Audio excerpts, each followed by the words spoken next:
दोस्तों डब्बा रानी का एक व्लॉग आया। नया तो नहीं कहेंगे क्योंकि मटेरियल सारा पुराना है। जो बासी मटेरियल ऑलरेडी 4-5 दिन पहले ही यूट्यूब में हम सबको देखने को मिल चुका है। बट कुछ ऐसी चीज़ें जो उस मटेरियल में हमने नहीं देखी वो इस व्लॉग के अंदर हमें ज़रूर देखने को मिली हैं। तो आइए उन पॉइंट्स पे डिस्कशन करते हैं। तो अगर आप चैनल में न्यू हैं तो प्लीज़ सब्सक्राइब करें और वीडियो पसंद आए तो लाइक शेयर करने में कंजूसी मत कीजिए। तो दोस्तों जैसा कि आप जानते हो कि डब्बा की ज़िंदगी का ये पहला मीटअप था। शॉर्ट नोटिस पे जितनी पब्लिक इकट्ठी हुई वो तारीफ़ के लायक है। कॉन्ग्रेचुलेशंस डब्बा, आपका मीटअप सक्सेसफुल रहा। क्योंकि जिस हिसाब से आपने बताया है कि आप लोगों का अचानक से सडनली प्रोग्राम बना मीटअप का, उस हिसाब से जितनी भीड़ आप इकट्ठी कर पाई या जितनी भीड़ आपके नाम से इकट्ठी हो गई, ये वाकई में तारीफ़ करने वाली बात है। उसके बाद बात करते हैं डब्बा की घबराहट की। घबराहट के सीन तो हमने इनके देख ही लिए थे। अक्सर ही घबराहट हमने किचन में घुसते हुए देखी है, लेकिन आज ये घबराहट स्टेज पे भी दिख गई और इसके बारे में भी हम लोग पूरी बात कर चुके हैं कि समटाइम्स लोगों को एंजाइटी इश्यूज़ होते हैं। तो इस चीज़ का मजाक मैं नहीं बनाऊंगी क्योंकि एंजाइटी एक वाकई में सोचने वाली बात है, एक सेंसिटिव मुद्दा है और इस बीमारी का मैं बिल्कुल भी मजाक नहीं बनाना चाहती। तो उसके बाद हम लोग बात करते हैं डब्बा के इंटरव्यू की। तो जिन मैडम ने अनम ने इनका इंटरव्यू लिया उनके घर भी ये दावत पे गई और घर पे दावत पे जाने के बाद अगर आपने ध्यान दिया होगा बाकी चीज़ों को छोड़ इन्होंने एक चीज़ पे बड़ा ही गहरी आवाज़ में और बड़ा ही फोकस करते हुए बात की कि यस, फैमिली का सपोर्ट होना बहुत ज़्यादा ज़रूरी है। क्योंकि वहाँ पे अनम इस बात को अप्रिशिएट कर रही थी कि उनकी फैमिली उनको बहुत ज़्यादा सपोर्ट करती है और जस्ट बिकॉज ऑफ उनकी फैमिली ही वो इतने सारे काम, इतना मल्टीटास्किंग है और इतनी ग्रेसफुली चीज़ों को हैंडल कर पाती है। तो ऐसा लग रहा था कि कहीं ना कहीं ये टॉन्ट मार रही थी कि देखो फैमिली के सपोर्ट की वजह से आज वो कहाँ से कहाँ है और मेरी हालत ये है कि मैं डेली व्लॉगिंग तक नहीं डाल पा रही हूँ। 5-5 6-6 दिन में मेरे व्लॉग्स आ रहे हैं, जबकि मैं एक डेली व्लॉगर थी। मेरे डेली व्लॉग्स आया करते थे, लेकिन शादी के बाद मेरी लाइफ में सब कुछ अप एंड डाउन हो गया। बट येस, ये तो चीज़ें आपकी लाइफ में बहुत ज़्यादा अप डाउन हुई हैं क्योंकि डेली व्लॉगिंग आपका काम था और आपको इस चीज़ को सस्टेन करके रखना चाहिए था। आपकी भाभी ने भी बहुत सारी चीज़ें एक साथ संभाल के रखी हैं, लेकिन आपके ऊपर जिम्मेदारियों के नाम पे कुछ भी नहीं था।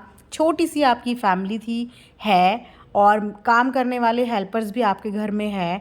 तो आपको अपनी व्लॉगिंग को ना डेली ही रखना चाहिए था।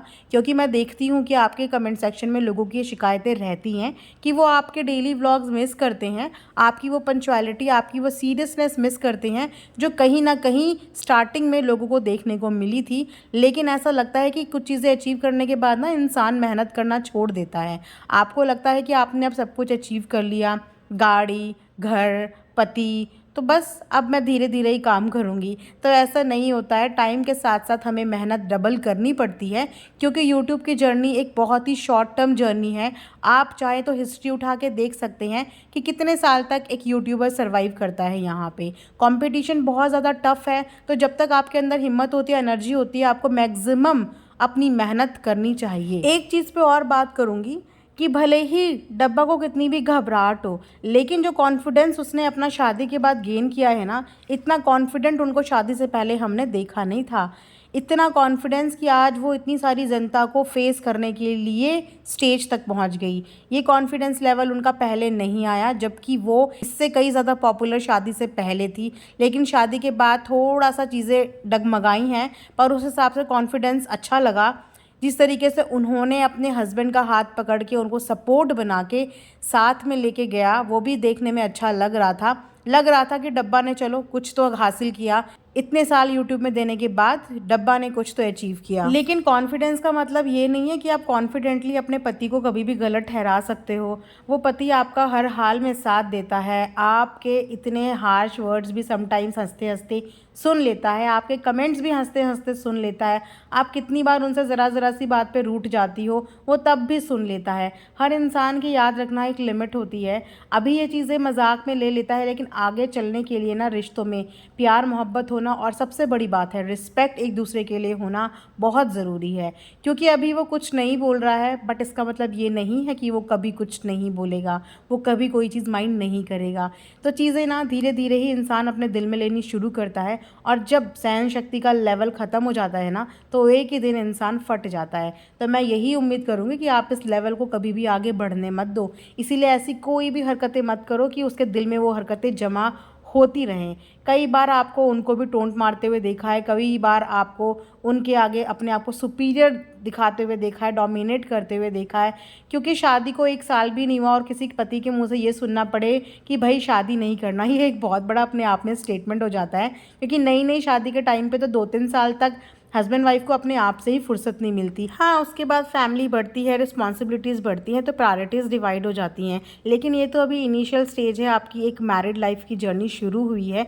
उस जर्नी में इस तरीके की चीज़ें नहीं बोलनी चाहिए या इस तरीके का आना ही नहीं चाहिए ज़हन में। ऐसा लगना चाहिए कि शादी बहुत ही खूबसूरत चीज़ है और वो दोनों की अंडरस्टैंडिंग से ही खूबसूरत बनती है।